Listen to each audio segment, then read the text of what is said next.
Do you need a trusted surveyor but are unsure where to turn? Well, this is the episode for you.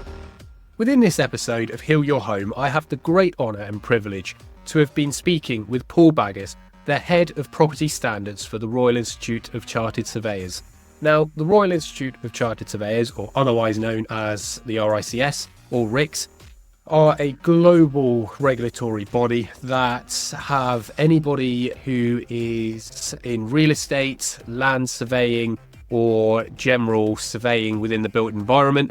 The RICS are a regulatory body or global leading regulatory body for those types of professionals. So if you are looking for any of those services, these are the guys that you need to have a look on Find a Surveyor, which then lists all of the surveyors that are members of the RICS and that are there to help. So as long as they are an RICS member, they have been vetted and they've gone through a very stringent process.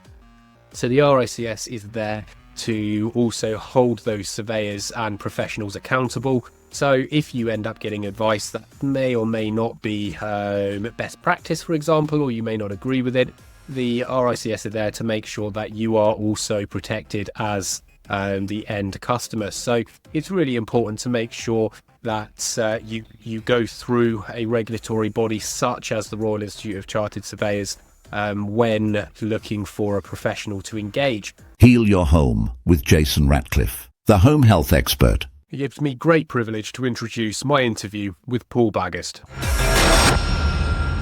Floor, if you'd like to tell us who you are and what the RICS stands for, that would be amazing. Thanks, Jason. Thanks for the opportunity. Hello, everyone. Delighted to be here. I'll head off. So, my name is Paul Bagust. I'm the head of property practice for the RICS, which covers residential and commercial property, and our role really is generating content for members and the public consumers around issues and competence-related factors in the residential property sector.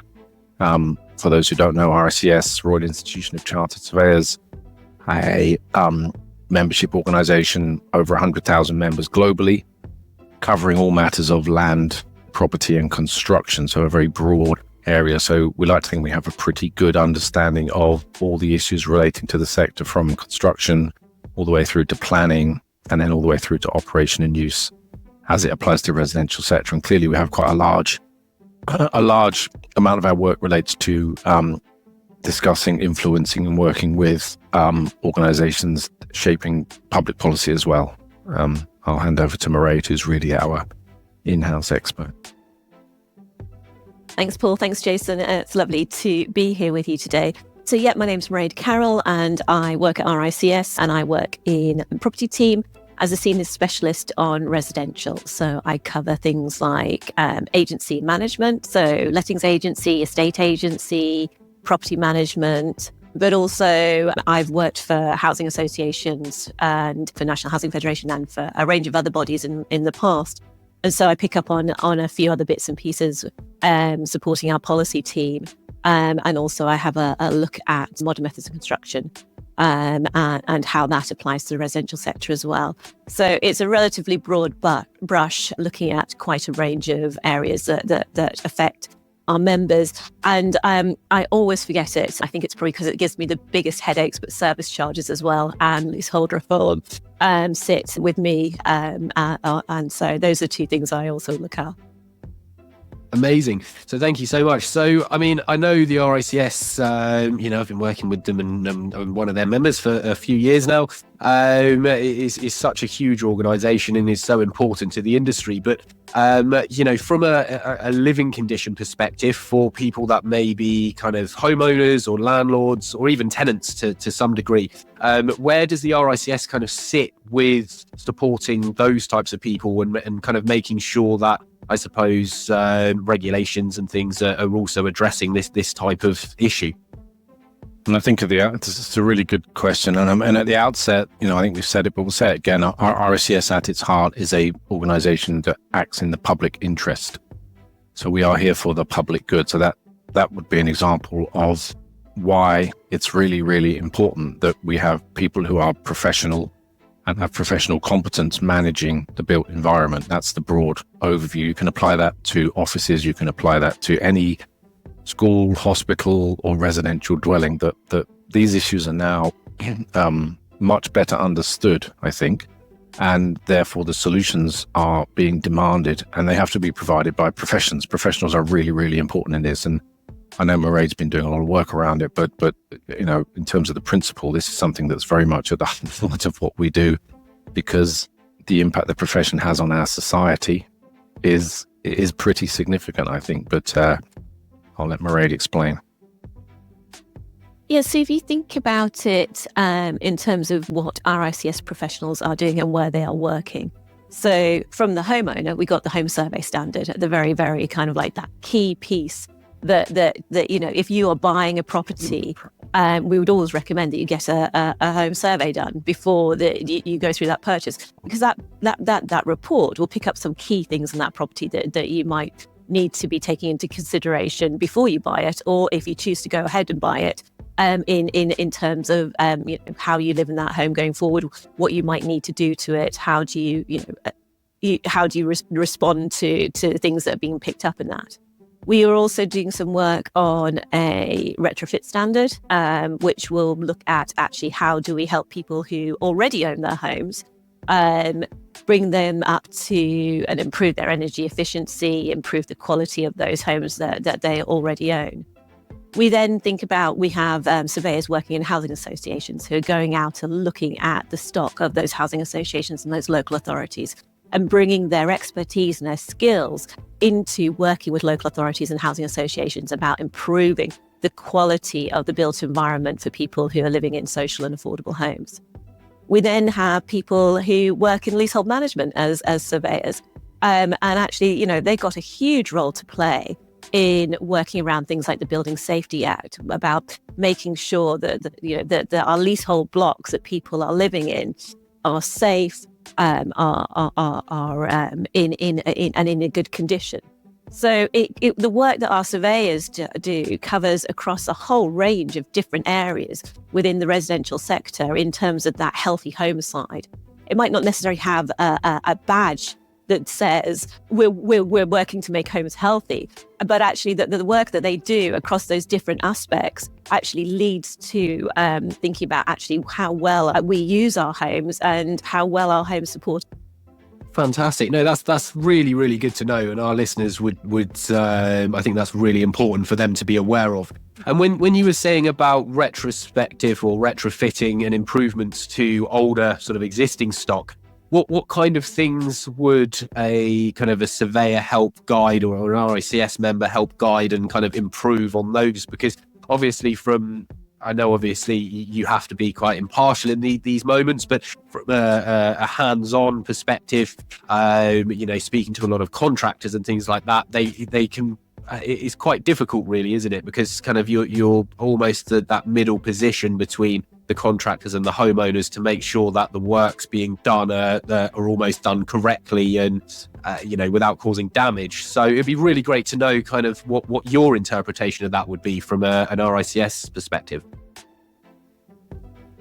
I think it's the word professionalism, isn't it? There would be lots of people involved in this, but equally, we have to understand homeowners need to get good advice so they can make good decisions about the most important asset that they have, right? So we want to see people who are giving that advice that they're competent to give it, and RICS members, again, extensive training. RICS are developing additional training for retrofit advice, but equally RICS members, have ethical and competence requirements alongside issues relating to things like PI, insurance, and client money, etc. So, it's really important that you get advice from professionals, because, when it comes to your own house, you want to make sure that if you are going to implement a change, it improves and does what you want it to do, and you don't spend more money than you want to spend, and that the money you do spend is spent well. So it's an incredibly important, again, it's that public interest piece. When the consumer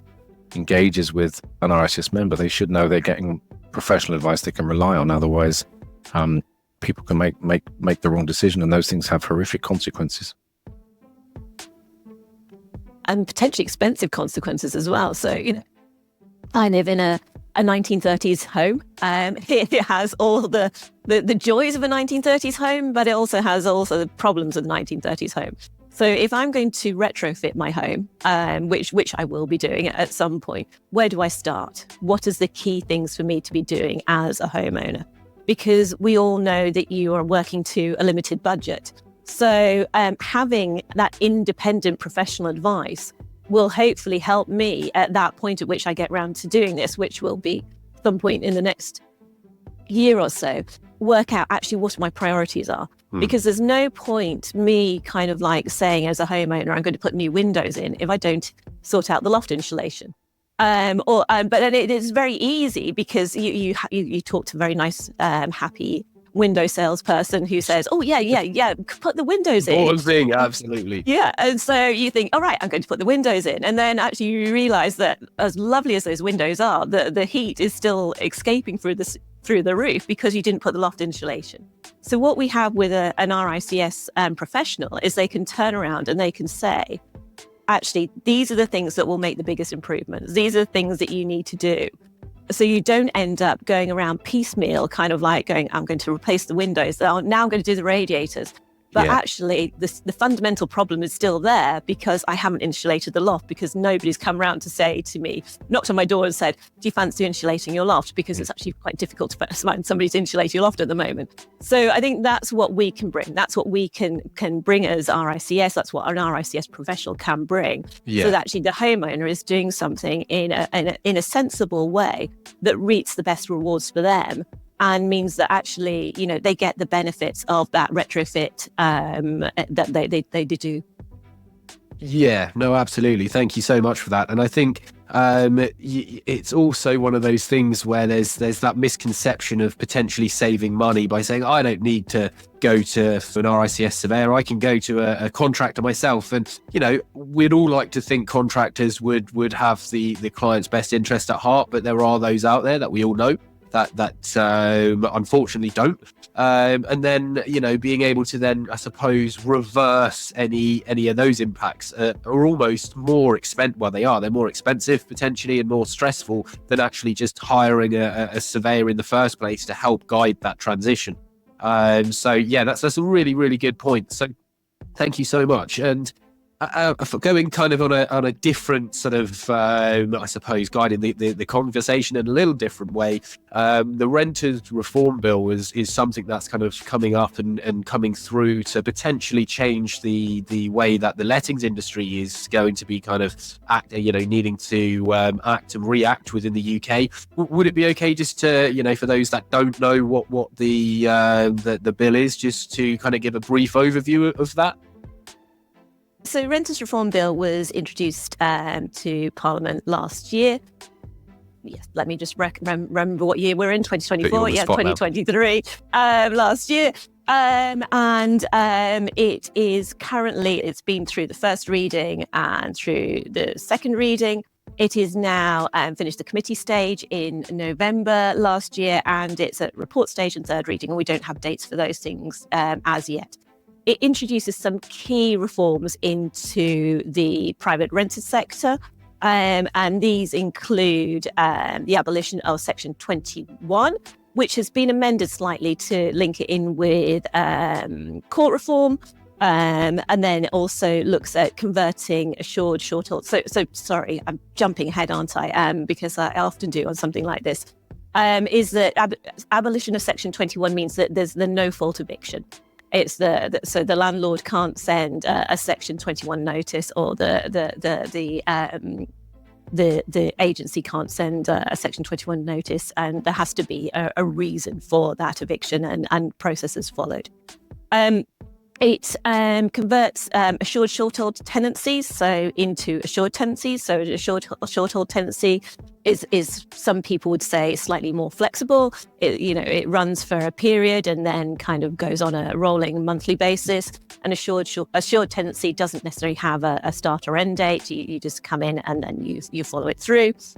It's the idea. It's proposing to abolish fixed-term tenancies, including student lets. So you wouldn't have a tenancy that goes for 12 months or 24 months. They would just continually roll all the way through.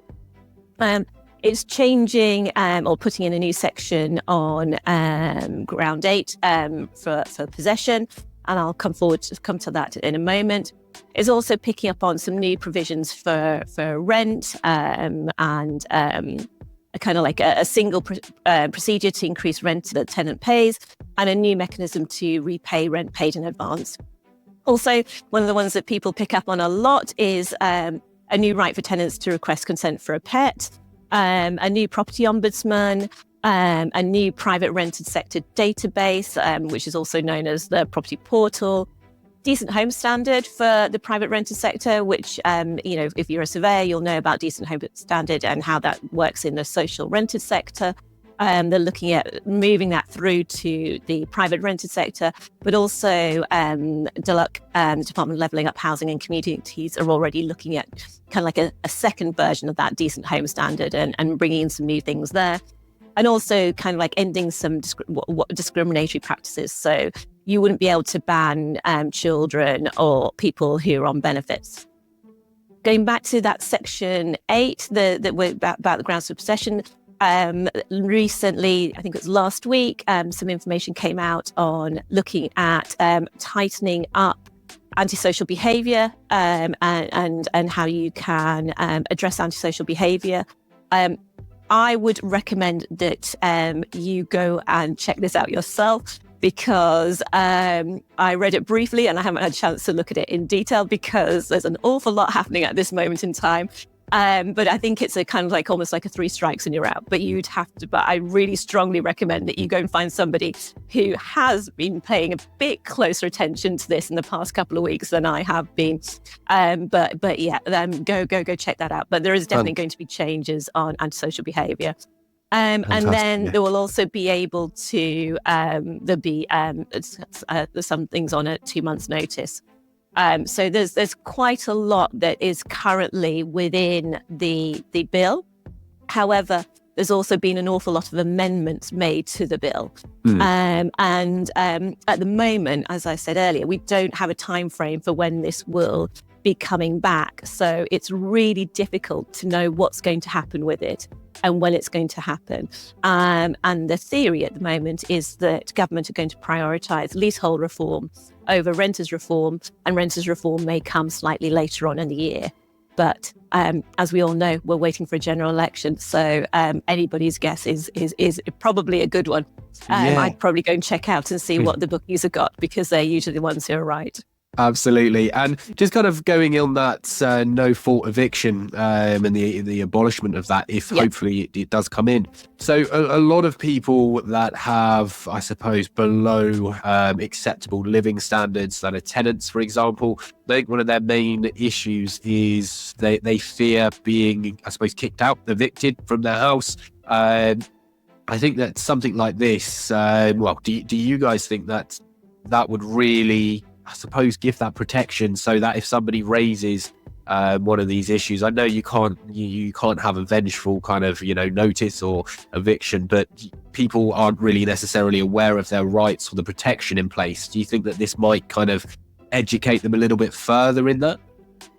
I kind of hope that actually the discussion on renters reform is actually going to be the one thing that really helps tenants. And actually, if you are a tenant, it's a legal requirement that you're given the government guide on how to rent at the start of your new tenancy.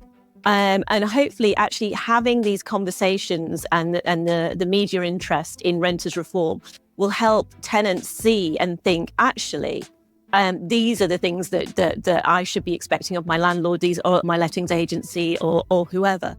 So the key thing is there is a legal right for tenants to receive their how to write guide.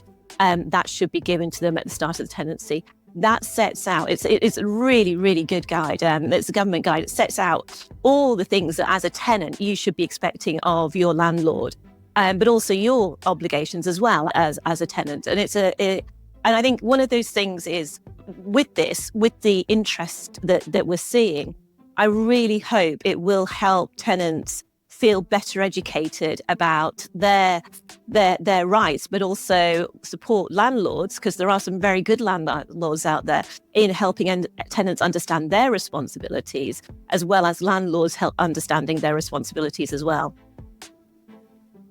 Yeah, fantastic. No, that's really helpful actually, and I think a lot of people that are listening to this will benefit from it. Just hearing that really is because most people, you get a big pack when you move into a property, and half the time people will just lose it, or they don't really understand the importance of it. So and also the tenant responsibility side of things, I think that's also really important, because it's very easy to kind of go, oh, that's wrong, it's obviously the landlord's fault or the landlord's responsibility.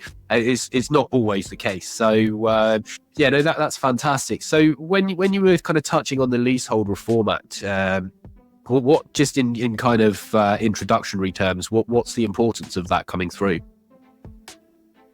That's a very good question. Essentially, it's going to make it cheaper and easier to extend a lease, or to buy the freehold for existing leaseholders in houses and flats. That's the key thing of leasehold and freehold reform. But also there's consultation on ground rent changes as well. So there are quite escalating a few ground things. rents. Yeah, well, exactly. Yeah, preventing that. Yeah, absolutely. Yeah, so there's quite a few things there. So yeah, if I'm going to try and remember how to be professional, you can tell I'm not a surveyor. Let's go back to that. So Leasehold and Freehold Reform Act. Yeah, it will essentially make it cheaper and easier to extend your lease. Yeah. If you are a leaseholder, or to buy the freehold for existing leaseholders in houses and flats.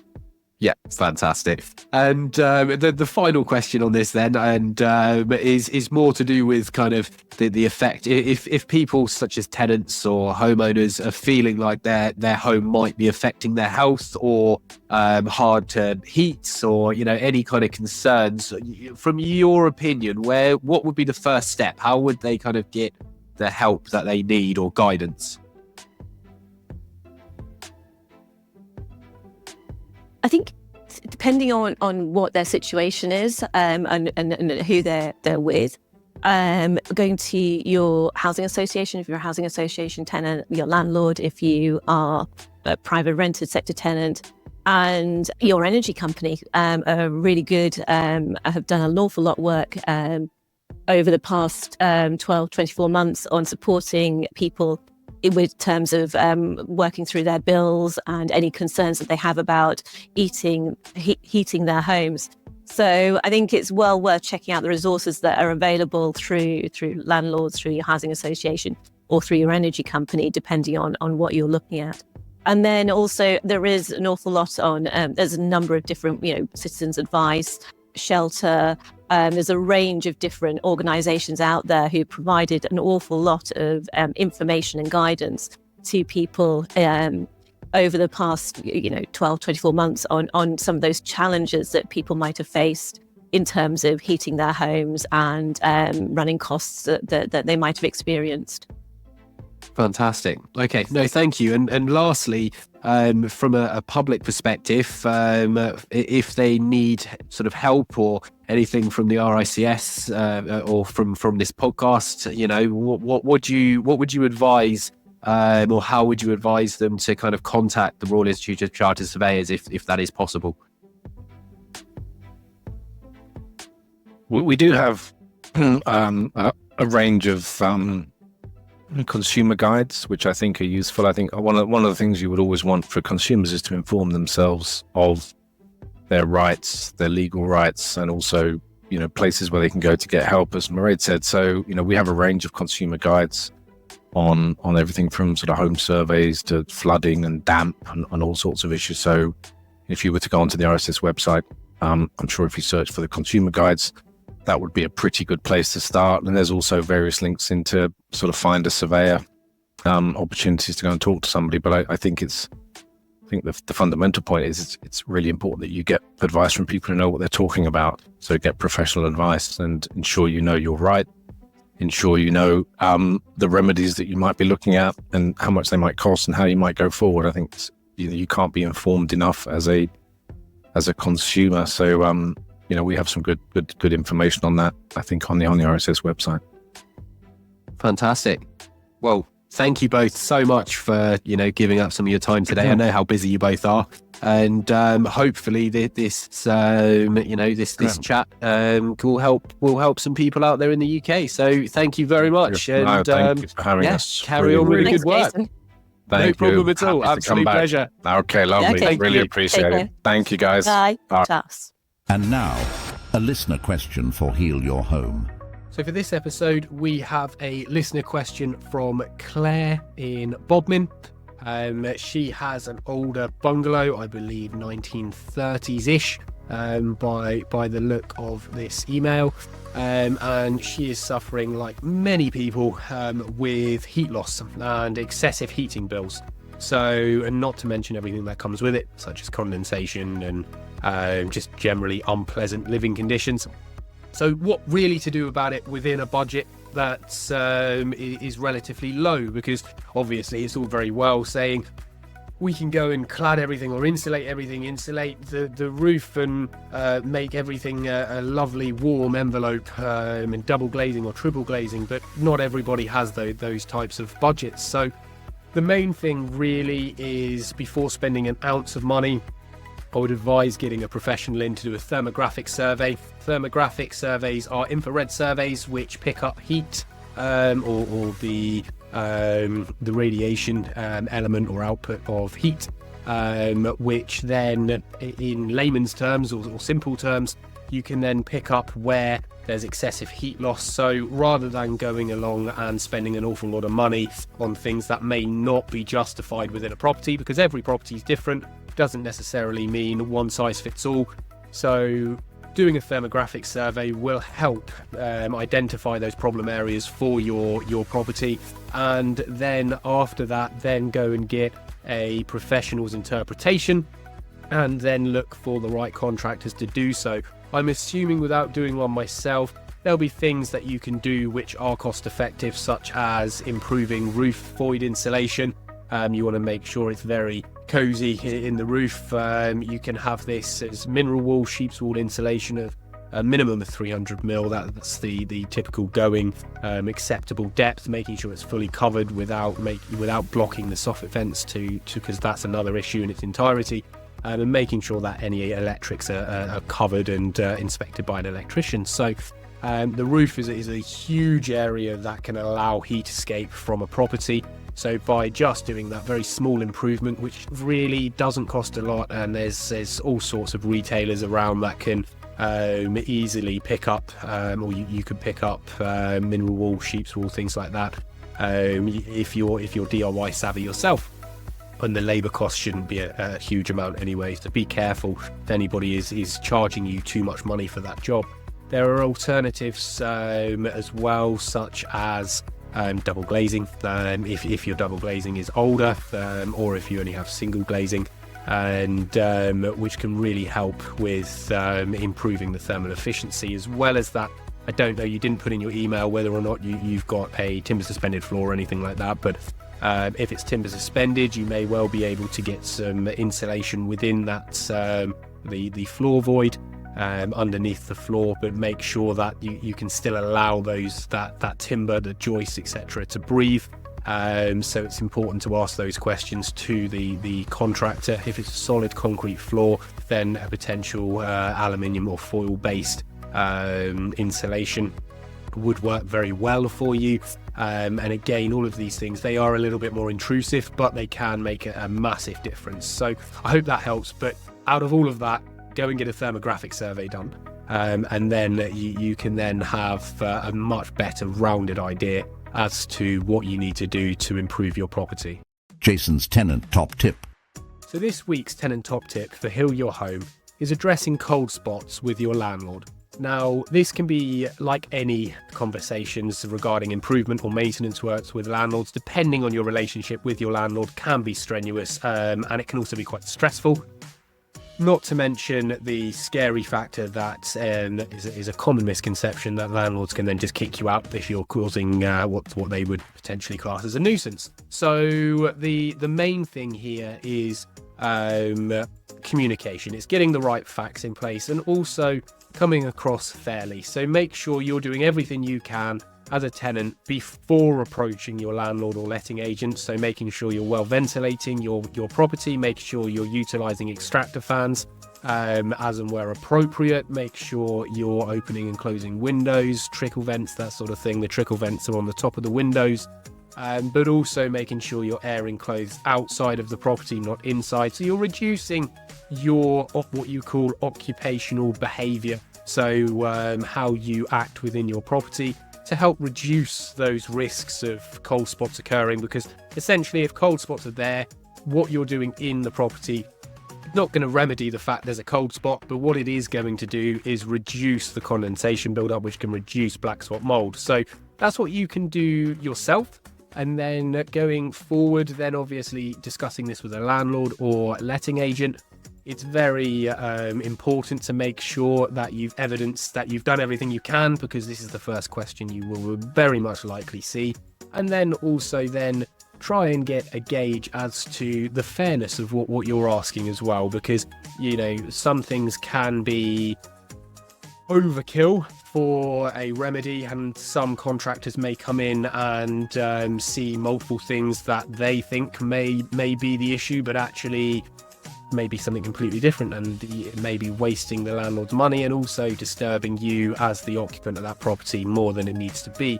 So again, as I keep saying, and I previously said within this episode, it's best to get a thermographic survey done before any of these conversations flourish into anything more than just raising it as a concern.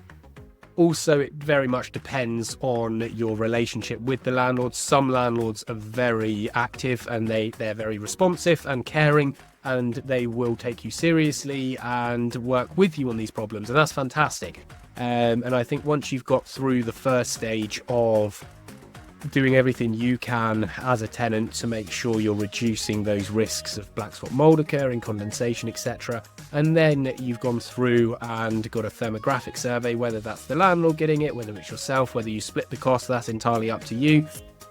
And then you've got a pretty good idea then, an understanding of what the areas of cold spots are. So communicating this in writing is always a good idea, so you have a trail, and save that communication as well, just so you have evidence. Not that you would ever necessarily need it, but it's always good to rely on, especially if any agreements of improvement costs are agreed with the landlord, whether you're taking any of those responsibilities, whether the landlord is. So I hope that helps, and that's my tenant top tip for this episode. Heal your home with Jason Ratcliffe, the home health expert. Thank you so much for listening to this week's episode. It really does mean a lot to me and my team.